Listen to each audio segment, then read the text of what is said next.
नमस्ते दोस्तों। आशा करता हूं कि आप सभी कुशल मंगल होंगे। आज मैं उपस्थित हूं असम की ऐतिहासिक तीर्थ नगरी हाजो के हयग्रीव माधव मंदिर के ठीक पास। आज यहां का माहौल देखने लायक है। चारों तरफ भारी उत्साह और चहल पहल है। कारण तो आप जानते ही होंगे। आज हमारे प्यारे हाजो शुआलकुची निर्वाचन क्षेत्र के नवनिर्वाचित विधायक श्रीमान प्रकाश चंद्र दास दादा का विजय उत्सव और सार्वजनिक अभिनंदन समारोह है। सभा शुरू होने में अभी थोड़ा समय बाकी है, तो मैंने सोचा खाली पेट इतने बड़े उत्सव का आनंद कैसे लिया जाए। बात तो सही है। इसलिए हम कुछ दोस्त इस होटल में रुक गए। यहाँ चाय और गर्मा गर्म समोसों के साथ एक छोटी सी पार्टी चल रही है।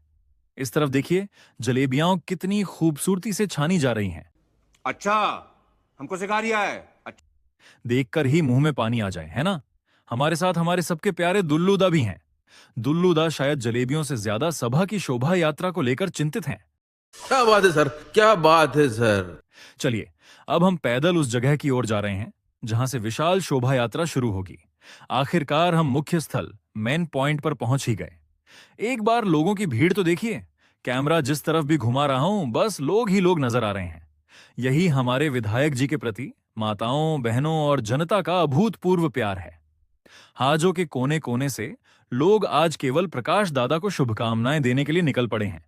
यहाँ हमारे दोस्त फिर से राजीव दा के साथ हंसी मजाक और गपशप में मग्न हैं।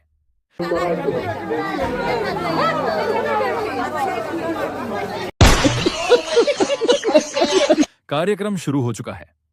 विभिन्न संगठनों और संस्थाओं के पदाधिकारियों ने दादा का गर्मजोशी से स्वागत किया। दोस्तों, जनता का यह प्यार और समर्थन एक ही बात साबित करता है कि लोगों की उम्मीदें बहुत बड़ी हैं। आने वाले दिनों में हाजो शुआलकुची निर्वाचन क्षेत्र में विकास की एक नई लहर उठे, यही सबकी कामना है। प्रकाश दादा की यह जीत केवल उनकी व्यक्तिगत जीत नहीं है, बल्कि यह हाजो के हर जागरूक नागरिक की जीत है। लेकिन अब असली सवाल यह है, आपकी क्या राय है?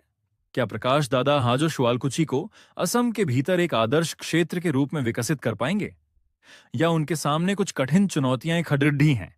आपकी जो भी तर्कपूर्ण राय हो, उसे नीचे कमेंट बॉक्स में बताना ना भूलें। आज के लिए बस इतना ही। विदा लेता हूं। धन्यवाद।